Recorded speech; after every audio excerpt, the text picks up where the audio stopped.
Good evening everyone. मैं doctor सीमा अग्रवाल और आज हमारे मेहमान हैं senior paediatrician doctor Vineet Saxena. Doctor Vineet Saxena को मेरठ में रहने वाले ज़्यादातर लोग सभी जानते हैं। डॉक्टर साहब सीनियर पीडियाट्रिशियन हैं। वो हमारे होप मैटरनिटी होम में 30 साल से बच्चे देख रहे हैं।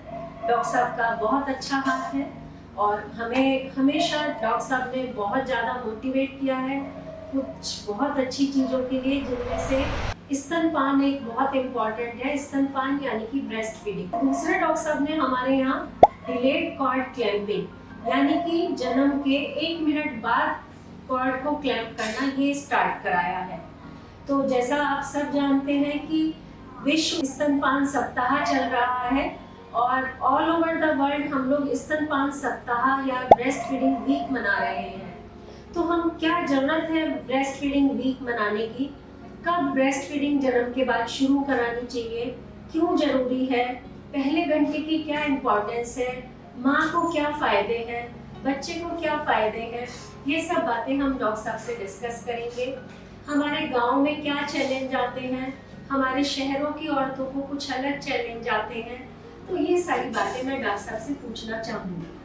तो डॉक्टर साहब इसके बारे में थोड़ा प्रकाश करें। हाँ, देखिए, वर्ल्ड ब्रेस्ट फीडिंग वीक जो आजकल मनाया जा रहा है, सभी संस्थाओं ने, मिनिस्ट्री ऑफ हेल्थ, विश्व स्वास्थ्य संगठन, UNICEF, Indian academy of paediatrics, जो हमारे पीडियाट्रिक डॉक्टर्स की 50,000 लोगों की संस्था है, आपकी फॉक्सी, इन सब ने मिलकर एक ये भागीरथ प्रयास शुरू किया है और पर्पस है इसका समाज में जागरूकता लाना, ब्रेस्ट फीडिंग रेट को बढ़ाना।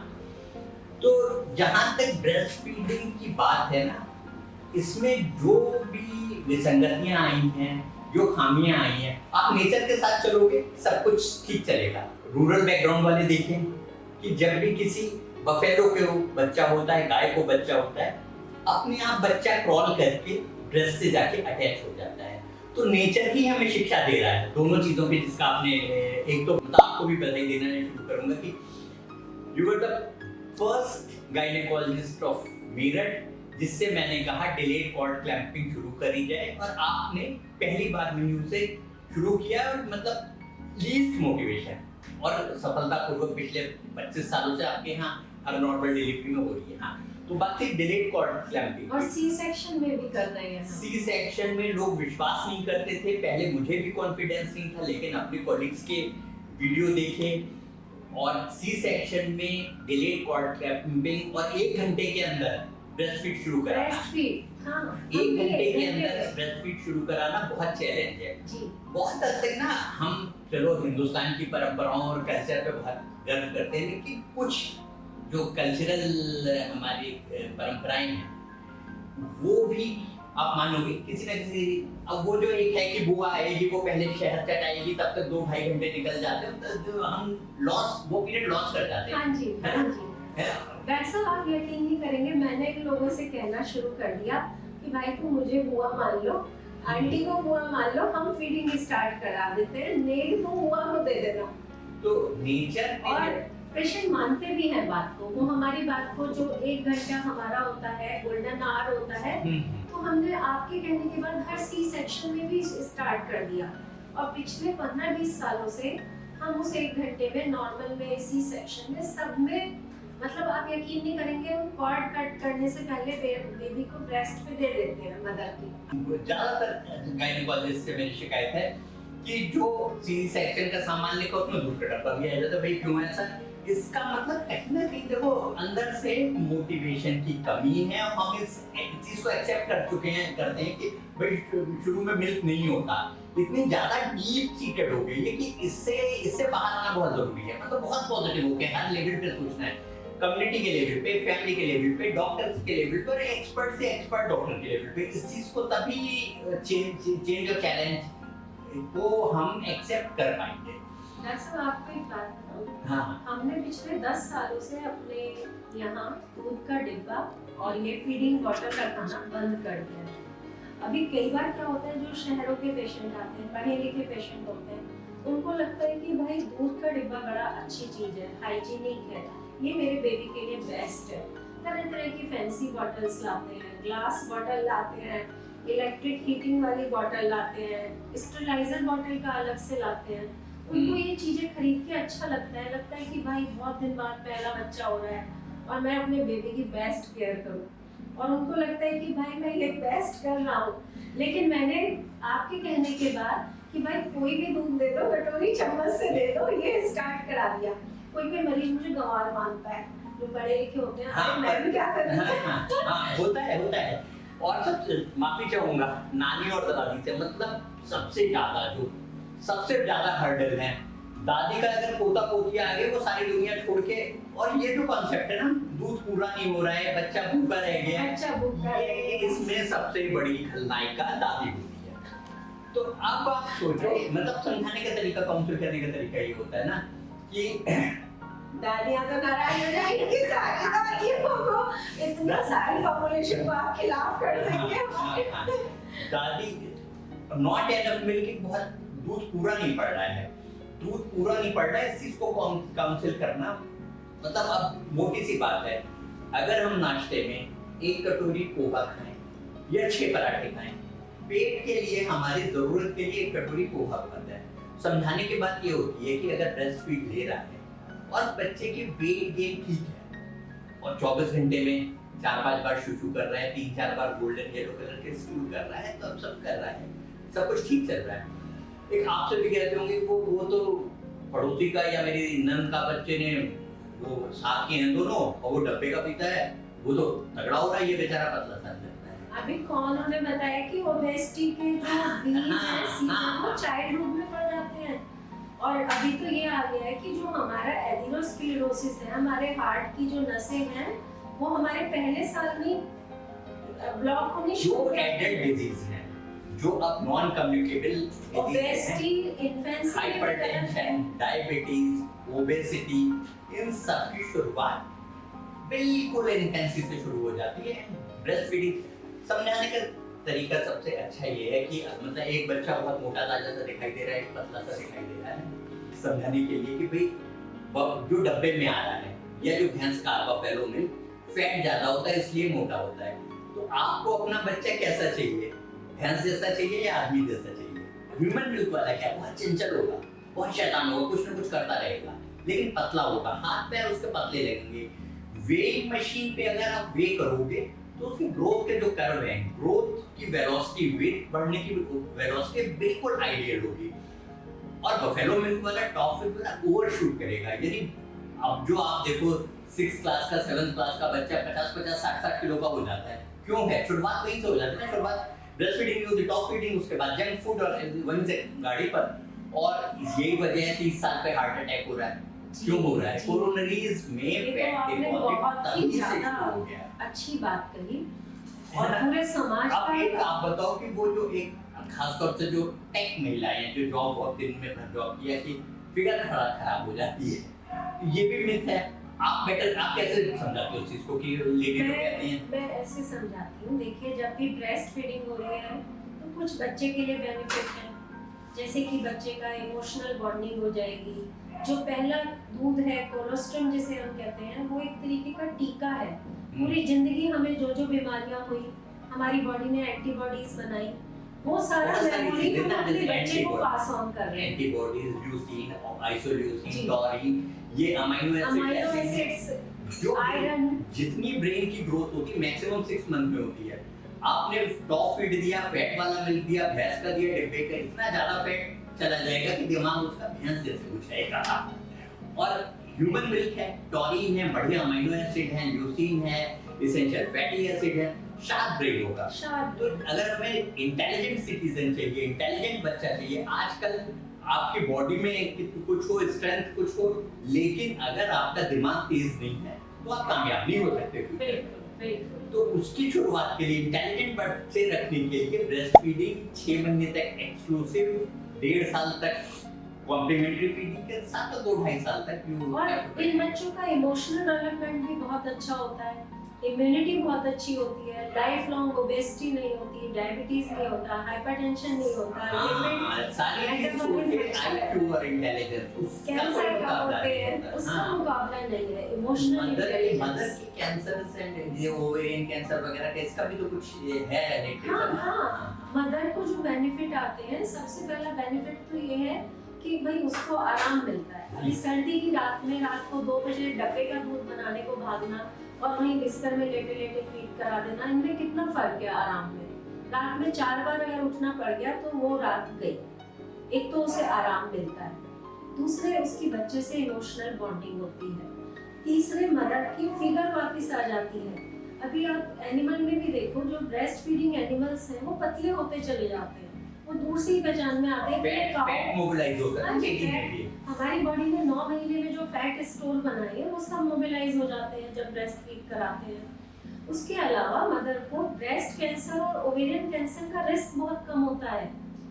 थोड़ी सी आपकी काउंसलिंग तब से शुरू हो जानी चाहिए जब से आपके पास एंटीनेटल विजिट प्रेगनेंसी होती है और ब्रेस्ट फीड करा रही है कोई मदर ना, तो फैमिली को भी ऐसा हर लेवल पे सपोर्ट की जरूरत है। फैमिली का काउंसलिंग support। पहली डॉक्टर के लेवल पे कि आपको ब्रेस्ट फीड करानी है और वो सब हो जाना चाहिए। ब्रेस्ट का एग्जामिनेशन इन्वर्टेड निकल तो नहीं है, वो एक उससे कैसे हाँ कि साइज ऑफ ब्रेस्ट लेडी में ये है कि अगर ब्रेस्ट साइज छोटा है तो मिल्क नहीं एनफ होगा। ये भी बिल्कुल है ना, ये इन ये चीजों को सभी लोग सोचते हैं डॉक्टर हाँ। मेरा दूध नहीं आया, हाँ। मेरा बच्चा भूखा रह जाएगा, तो उनको इतना मुश्किल पड़ता है समझाना कि कोलेस्ट्रॉल बहुत एनर्जी रिच है। ये एक और तरीके का सी सेक्शन टीका वाले है। में कुछ एक्स्ट्रा जो काउंसलिंग की जरूरत होती है, स्पेशली प्रीमेच्योर बच्चे ना। प्रीमेच्योर में क्या होता है कि 5 मिनट मुश्किल से उन्होंने सकी की, वो एग्जॉस्ट हो जाते हैं, सो जी जाते हैं। जी एग्जॉस्ट होके सो जाते हैं। अब साइंस को आप समझो क्या होता है। ब्रेस्ट मिल्क जो आना शुरू होता है, शुरू में होता है 4 मिल्क। 4 मिल्क में मेनली शुगर होती है। अगर 5 मिनट ही बच्चे ने दूध पिया सो गया तो वो जो मिल्क आ रहा है उसमें मेनली शुगर है। शुगर खाली होने की वजह से एक तो वेट गेन उस तरह से नहीं होगा। थोड़ा सा पिया, 5 मिनट पिया, 1 घंटे बाद फिर उठ के फिर थोड़ा सा पिया, फिर सो गया। एक्चुअल जो मिल्क होता है ना, वो 5 मिनट के बाद आना शुरू होता है और 20 मिनट्स तक, 5 मिनट से 20 मिनट का जो मिल्क होता है वो थिन मिल्क होता है। उसमें अच्छी कैलोरीज होती है, उसमें फैट होता है। तो प्रीमेच्योर में मतलब ये मदर को, फैमिली को समझाना चाहिए कि कोई भी पहले मदर के साथ बैठते हैं, जैसे ही बच्चा सोल पे ट्रिकल करके या कान के पीछे करके जगा दिया और देख के फिर पीने लगेगा, फिर थोड़ी देर में सोएगा। तो हमें 20 मिनट्स का टाइम भी जगा सकती है बेबी को। हाँ, लेकिन सी सेक्शन में थोड़ा सा C-section। फैमिली सपोर्ट की जरूरत होती है। और उसमें मायके में हो तो वो नानी जी ये ना समझे कि भाई सी सेक्शन बहुत बड़ी विपत्ति आई है, मदर को रेस्ट चाहिए, ब्रेस्ट फीड नहीं कराना है, और दादी के पास है तो ये ना वो सोचे कि मेरा तो नाती वो होता जो भूखा ही रहता है। तो वो मोटिवेशन की सही टेक्निक बहुत जरूरी होती है। आप एग्जैक्ट साइंस को समझो क्या है। एक बार मान लीजिए जितना मिल्क निकला है, नेचर ने वुमेन बॉडी को इतना सेंसिटिव, इतना ब्यूटीफुल बनाया है कि एक बार जितना मिल्क निकला है सब्सिक्वेंट फीड में ना उससे ज्यादा होगा। तो लैक्टेशन धीरे धीरे बढ़ता चला और थोड़ा सा पी के बच्चा सो गया 5-10 मिनट पी के, तो क्या होगा कि अगले फीड में कम आएगा। तो इस तरह से धीरे धीरे कम होता चला जाएगा। दूसरी चीज ये एक बार दरअसल इसी को डिमांड फीडिंग कहते हैं। डिमांड फीडिंग, जितना हाँ। डिमांड है उससे ज्यादा ब्रेस्ट बनाता है। हाँ, और अगर हमने 1 मिनट पिला के उसको हाँ। हटने दिया तो हाँ, अगली हाँ। बार ब्रेस्ट कम बनाएगा। हाँ, और हमने प्रॉपर पिलाया जगह जगह की तो अगली बार ब्रेस्ट उससे ज्यादा तो बनाएगा। वही प्रकृति नेचर ने ब्रेन की आप स्ट्रक्चर को सोचो, हाइपोथैलेमस है जहां से सारे संवेदनाएं, इमोशन है, और बिल्कुल सटी हुई उससे पिट्यूटरी है जहां से आपके हार्मोन बनते हैं जो ब्रेस्ट मिल्क को निकालते हैं। जी। बच्चा मदर कैसे ही हैंडल करेगी, ब्रेस्ट से अटैच करेगी, वहां से सिग्नल्स जाने शुरू होते हैं ब्रेन में। वो इमोशनल सिग्नल्स जो होते हैं हाइपोथैलेमस में, वहां से बस्ट होता है, न्यूरोट्रांसमीटर जाते हैं पिट्यूटरी से, हार्मोन बनना शुरू होता है। इसी से मुझे याद हाँ, आया, हाँ, कुछ हाँ। इंटेलिजेंट मदर तो ऐसा भी बताती है डॉक्टर साहब कि मैं अपने बेबी के बारे में सोचती हूँ और दूध बहने लगता है, हाँ, या तो- बच्चा घर पे रो रहा होता है, मैं ऑफिस में हूँ और दूध अपने आप बहने लगता है। जितना हो बच्चे को मदर के क्लोज रखें और वो 15-20 मिनट तक लगातार अगर बीच में सोने लगे तो स्टिमुलेट करके जगह 15 से 20 मिनट का टाइम होना चाहिए। तो आइडियल ये है कि 15 से 20 मिनट तक दूध पिए, थोड़ी देर उछल कूद मचाए, सो जाए। 2 घंटे से पहले नहीं, 3 घंटे के बाद नहीं। ये आइडियल स्पेसिंग 2 सब्सिक्वेंट फीड के बीच की होती है। और अपने आप कुछ नहीं करता, सब ईश्वर करवाता है। धीरे धीरे ये गैप बढ़ता चला जाता है, अपने आप नाइट फीड स्किप होने लगती है कि मदर को भी कंफर्ट मिले। इसी से मुझे याद आया कि बहुत सारे लोग ये सोचते हैं कि अगर हम बच्चे को टॉप फीड देंगे तो बच्चा रात में ज्यादा देर तक सोएगा, इसलिए वो रात में उसे टॉप फीड, बफेलो फीड देते हैं और वो सोचते हैं कि इसका पेट भरा हुआ है तो ये देर तक सोएगा और माँ का पी रहा है और 2 घंटे में जग गया यानी बच्चा हमारा भूखा है। और उसके अलावा ये सोचते हैं कि बच्चा रो रहा है तो इसका मतलब पेट नहीं भर रहा। वो अदर वजह जो होती है बच्चे के रोने की उनको भूल जाते हैं। अब वो सब वर्किंग मदर मतलब मोटिवेशन नहीं है या मिस इन्फॉर्मेशन है कि मेरे को तो जॉब पे जाना पड़ता है इसलिए शुरू से मैं बोतल लगाऊंगी और आदत डालूंगी बोतल की। एक तो शुरू से ही आप लगाएंगी, फिर आप पूरी साइंस को समझो, पूरी फिजियोलॉजी को, कि जैसे बोतल लगाई, निपल में क्या होता है, निपल में सिर्फ सक करना होता है, लिप के मूवमेंट होते हैं, लिप के मूवमेंट होते हैं, और ब्रेस्ट में सकलिंग होती है। बच्चा पूरे ब्रेस्ट पे अटैच होता है, एक वैक्यूम बनाता है, तब होता है मिल्क बाहर आने लगता है।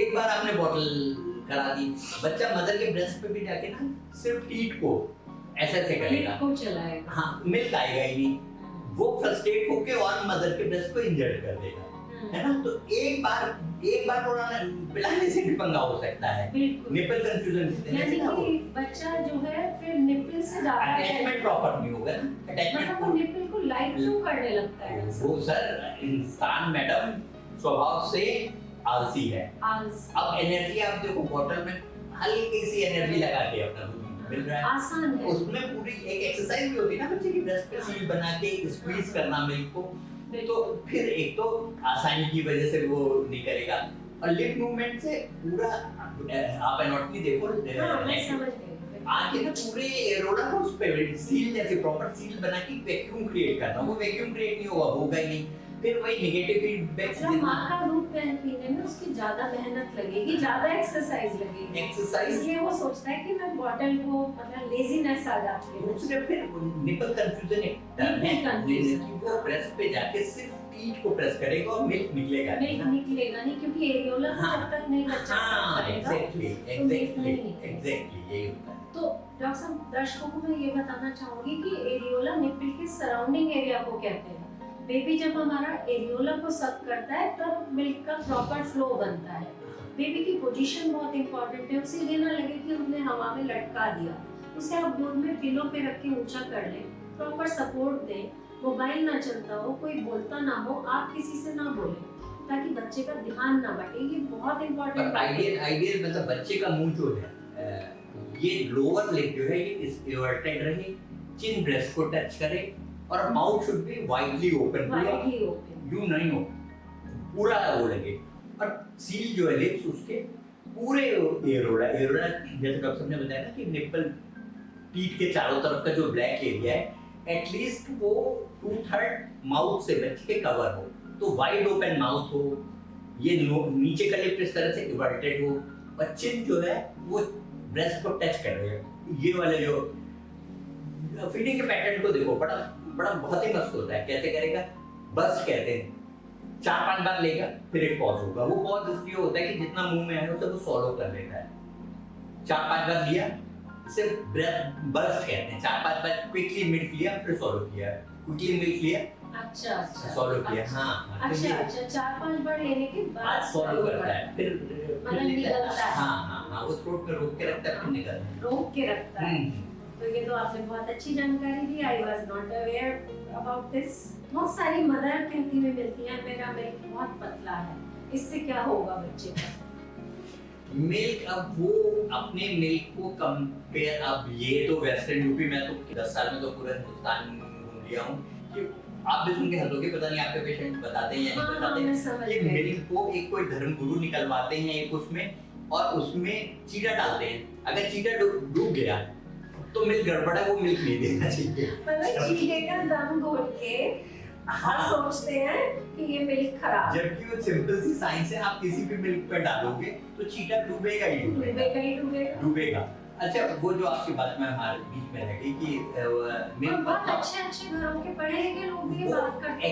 एक्सप्रेस मिल्क को ना कंपेयर करती हैं बफेलो मिल्क। ह्यूमन मिल्क में ना प्रोटीन ज्यादा होती है, फैट कम होता है, तो देखने में पतला लगता है, लेकिन कैलोरीज और मेन तो ग्रोथ के लिए प्रोटीन की जरूरत होती है ना। प्रोटीन एनफ होती है, good quality of protein and amino acid होते हैं। वो पतला मिल्क जो है आइडियल है बच्चे के लिए, ह्यूमन बेबी के लिए वही आइडियल है। और आप देखो ट्रिपलेट होते हैं, मतलब नेचर की बॉडी ट्रिपलेट को बना पिला लेती है। हाँ, ये तो उतना ही ज्यादा होने लगता है। और ट्विंस वाले आप तो कहते होंगे कि एक बच्चे को तो के लिए हो जाता है, दूसरा ये सिर्फ मिथ है। अंदर की अपने अंदर की वो है डबल। जैसे जैसे प्रीमेच्योर जो बच्चा होगा उस मदर का मिल्क वैसा होगा जो जैसे प्रीमेच्योर को जरूरत है ना, कम sugar, high protein, good amount of this antibodies. Twins होगा अपने आप क्वांटिटी बढ़ जाएगी, क्वांटिटी बढ़ जाती है ना। ये तो कंपोजिशन भी मिल्क का बेबी स्पेसिफिक होता है। जैसे ये भी डिपेंड करता है कि जब ऑप्शन कोई नहीं होता ना, कि कोई ऑप्शन नहीं है ना, बफेलो मिल्क है, ना डब्बा है, ना कोई है, ना कोई सुनने वाला है इस बात को, तो वो बच्चा भी तो पलता है, तो वो ज्यादा अच्छा पलता है। जहाँ आप देखो जो डायरेक्ट ऑर्डर की आप बात कर रहे थे ना, उसमें क्या होता है और मैमल्स में कि बेबी आउट होता है, इतनी लंबी कॉर्ड होती है कि अपने आप क्रॉल करके ब्रेस्ट के साथ जाता है, और प्लासेंटा धीरे धीरे अपने आप सेपरेट होता है ना। हम जितना नेचर के खिलाफ जाएंगे कुछ ना कुछ गड़बड़ होगा। आप खटाक से कट कर देते हैं और वो कम से कम 50-60 ml ब्लड से बच्चा वंचित रह जाता है, 2-3 महीने में हीमोग्लोबिन ड्रॉप होने लगता है। तो ब्रेस्ट फीडिंग कोई भी न्यू बॉर्न या मदर की चीजें हैं, हमें नेचर को फॉलो करना चाहिए। नेचर को फॉलो करना चाहिए। बच्चे की बॉडी का टेम्परेचर मेंटेन रहता है, हाइपोथर्मिया नहीं होता, जो कि हम जानते हैं बहुत बड़ा किलर है न्यूबॉर्न के लिए। और दूसरे कॉर्ड बेबी सिंड्रोम भी नहीं होता, बच्चे को एस्पिरेशन का कि सांस में ले लेगा, कान में चला जाएगा, कान बह जाएगा, रेस्पिरेटरी इन्फेक्शन नहीं होते। तो मतलब इसका तो एंडलेस ये देखा जाए तो बेनिफिट है। और एक बार टॉप फीड पे आया, चाहे आप 1 घंटे में, एक बार 24 घंटे में, हो ही नहीं सकता कि उसे डायरिया ना हो, वेट लॉस ना हो, डिहाइड्रेट होके अस्पताल में भर्ती ना हो, इलेक्ट्रोलाइट इम्बैलेंस ना हो, इवन सेप्टिसीमिया तक सिर्फ एक बॉटल या टॉप फीड। पर जैसे कभी-कभी तो नर्स हम कहते हैं कि जब तक चलिए प्रॉपर्ली ब्रेस्ट फीडिंग एस्टेब्लिश हो रही है, कटोरी चम्मच से थोड़ा सा दूध दे दीजिए। वो वर्किंग मदर के लिए देखिए 6 महीने तक, जैसे 6 महीने बैठने के लिए 6 महीने तक तो वो करा ही सकती है। 6 महीने के बाद उसका ऐसा है कि निकाल के रात में एक्सप्रेस मिल्क रेफ्रिजरेटर में रख सकते हो, 72 आवर्स तक ठीक रहता है। और जो टाइम उसका ड्यूटी आवर्स 8 आवर्स 6 आवर्स उसके पूरे, उसमें घर में जो भी केयरटेकर है वो अपना उससे पिलाता है स्कूल से। कुछ मम्मियां कहती हैं कि मुझे कोल्ड हो रहा है, मुझे फीवर हो रहा है, मुझे दूध नहीं पिलाना चाहिए। कोई ये माइनर वायरल इलनेसेस हैं, दूध ना देने से नुकसान ज्यादा है। अगर क्या होगा, मैक्सिमम बच्चे को भी खांसी सर्दी जुकाम होगी, वो तो अपने 3-4 दिन में ठीक ही हो जाएगी, लेकिन उसके जो मिस करेगा वो ज्यादा बड़ी बात होगी। बिल्कुल, और एक्सपोजर तो उससे पहले ही हो चुका है उसका, आपको खांसी जुकाम होने से पहले। इवन ट्यूबरकुलोसिस की भी जो एनटीईपी गाइडलाइंस है, अगर मदर ओपन ट्यूबरकुलर है तो भी और बैक्टीरिया उसमें आ रहे हैं उसके साथ में, तब भी वो मास्क लगा के फीडिंग करा सके। कोविड टाइम में देखो, कोविड टाइम में भी ब्रेस्ट फीडिंग नहीं बंद कराई थी। ये थी कि हाँ अगार्डेड हो, पूरे प्रिकॉशन के साथ हो, तो ब्रेस्ट फीडिंग तो कभी एक्सेप्ट ऐसी ड्रग्स जो सीधे बच्चे में जा रही हैं, एंटी कैंसर ड्रग्स वगैरह में बहुत लिमिटेड कॉन्ट्राइंडिकेशन है ब्रेस्ट फीडिंग के। अदरवाइज हमेशा करानी है, हमेशा करानी है। एक ड्रग से हम देखते हैं कि जो हमारी रूरल वुमेन है उनके चैलेंज बिल्कुल अलग है, जो हमारी अर्बन वुमेन है, जो शहर की लड़कियां हैं, उनके चैलेंज बिल्कुल अलग है।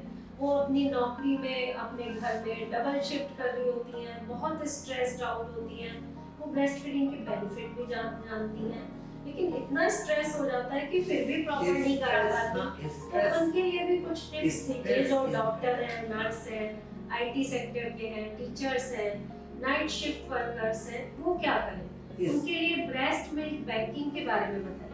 हाँ, ह्यूमन मिल्क बैंकिंग बहुत अच्छा कॉन्सेप्ट है और हमारे पड़ोस के कुछ जो राज्य हैं, स्पेशली राजस्थान के बाद यूपी में अभी 1-2 ही मिल्क बैंक लखनऊ में बना है, गोरखपुर में बना है।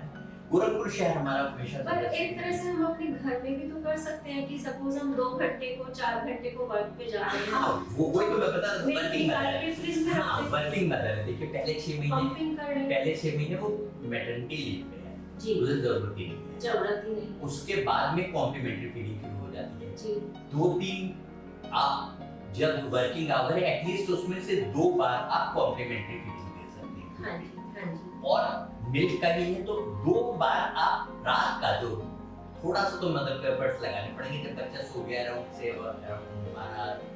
11-12 के करीब एक्सप्रेस करके फ्रिज में रख दें। एक बार आप ऑफिस जाने से पहले जब सुबह सो के उठते हैं तब मिल्क एक्सप्रेस 2 बार का मिल्क जो है आपका 3 फीट पूरी कर देगा। जी, जाने से पहले करा दिया, आने के बाद तो ये चीजें मैनेज हो जाती है।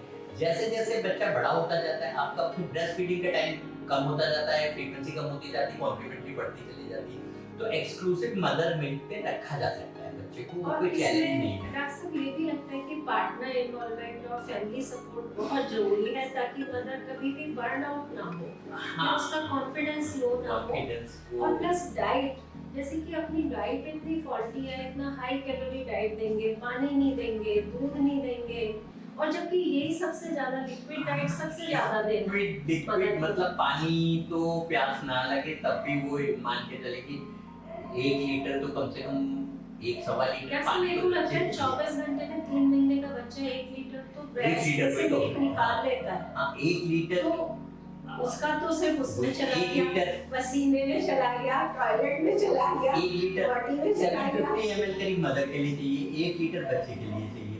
2 लीटर का मतलब हो गया आपके कितने 8 गिलास कम से कम। 8 गिलास लिक्विड के, तो बिल्कुल रिलीजियसली लेने चाहिए। जैसे आप कोई पूजा में प्रसाद चढ़ाना है उसने अपने शरीर को 8 गिलास देने ही देने हैं। और अपने यहाँ क्या कहा जाता है कि अगर आप पानी पिएंगे, लिक्विड लेंगे तो पेट बड़ा हो जाएगा, और मेरे को तो कोई लेडी ऐसी नहीं मिलती जिसका पेट बड़ा। रूरल लेडीज में क्या चैलेंजेस आपने देखे हैं? वो सबसे ज्यादा ये है कि लिक्विड डाइट नहीं लेंगे, सिर्फ चाय लेंगे और पानी नहीं पिएंगे कि पेट बड़ा हो जाएगा।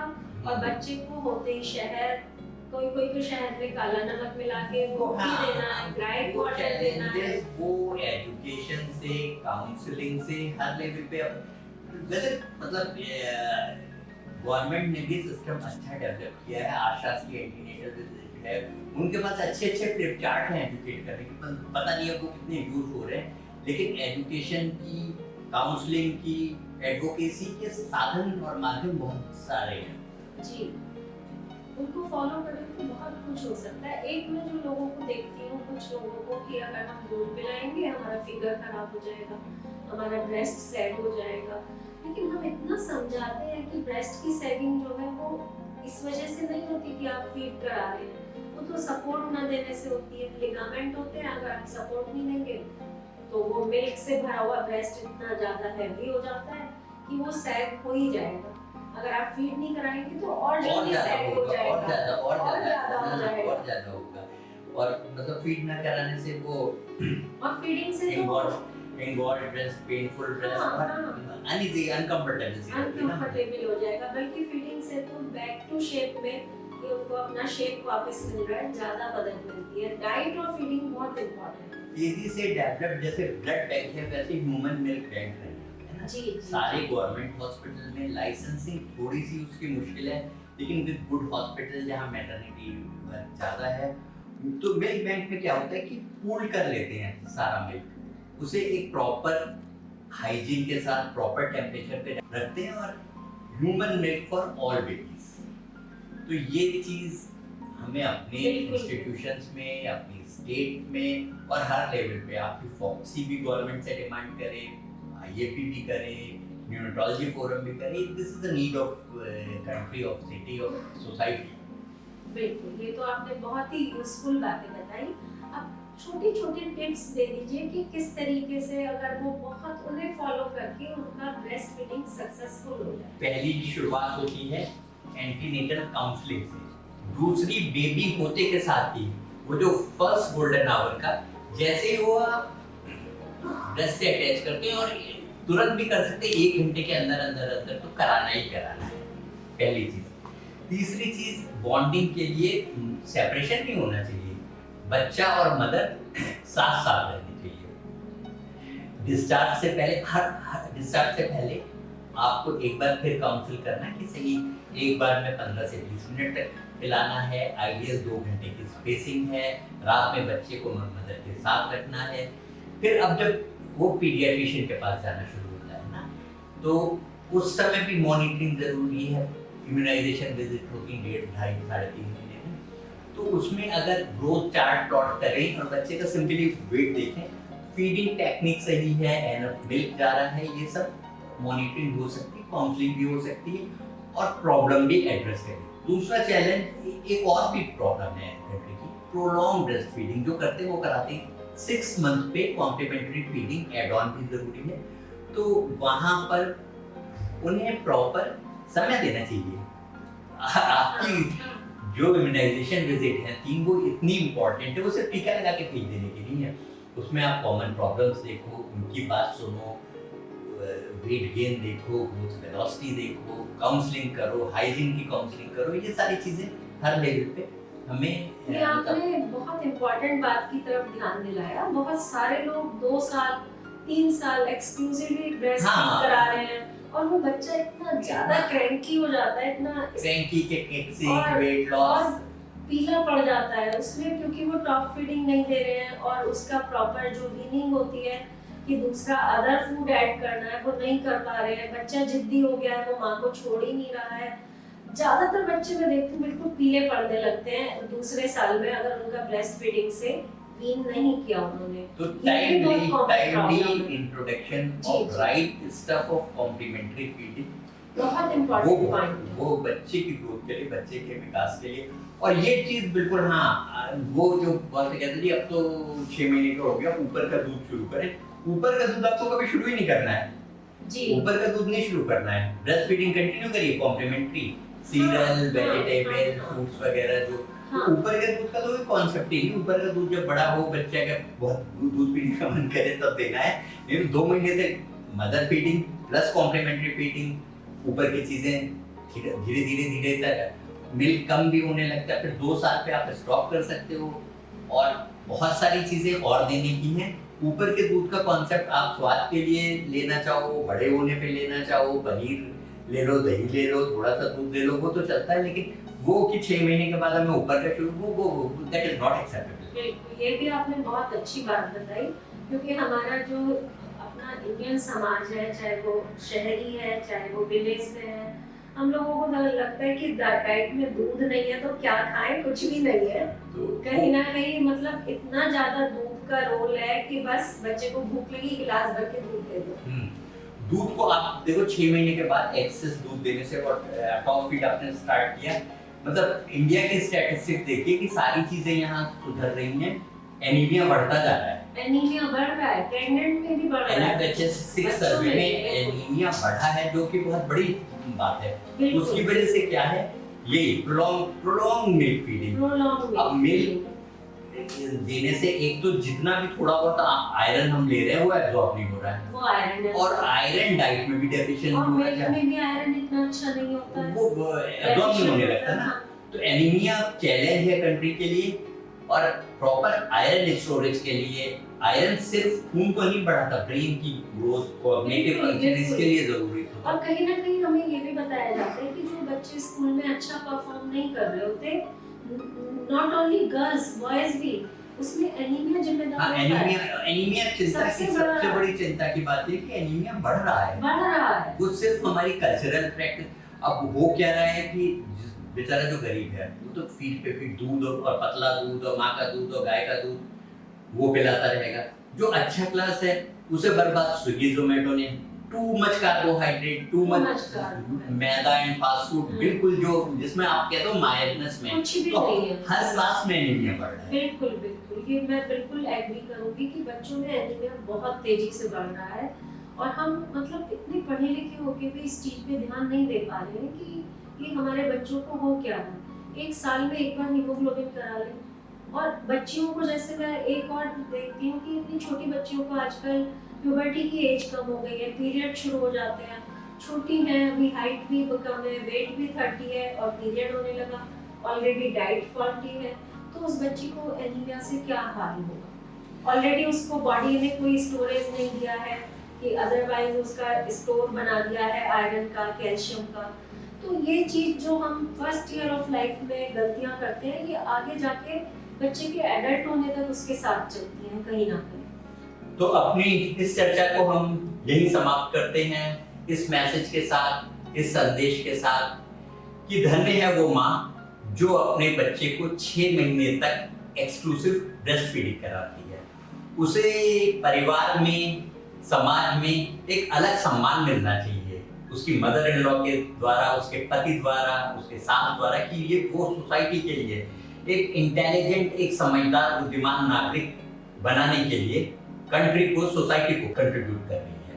मदर को हमें मोटिवेट करना है, उसकी सराहना करनी है, उसे प्रेज करना है और ऐसा एनवायरनमेंट क्रिएट करना है कि वो करा के अपने आप को धन्य माने, हर तरफ से पॉजिटिव सोचिए। डॉक्टर्स, गायनेकोलॉजिस्ट, बच्चों के डॉक्टर, जहां जहां कांटेक्ट हो आपका लैक्टेटिंग मदर से या न्यूबॉर्न बेबी से, पहला डिस्कशन आपको बीमारी और तकलीफ तो बाद में पूछो, ब्रेस्ट फीडिंग के बारे में इंक्वायर करो, चर्चा करो, कैसा हो रहा है, क्या टेक्निक है, क्या चैलेंजेस हैं। टाइम से कॉम्प्लीमेंट्री फीडिंग कराना भी जरूरी है एंड एक्सक्लूसिव ब्रेस्ट फीडिंग एक बार भी ऊपर का दूध नहीं, तभी हम सफल होंगे, हिंदुस्तान सफल होगा, हमारी सोसाइटी, समाज प्रबुद्ध नागरिकों के साथ उन्नति करता चला जाए। Thank you. तो डॉक्टर साहब का थैंक यू करूंगी। डॉक्टर साहब ने तो इस डिस्कशन को और भी अच्छा बना दिया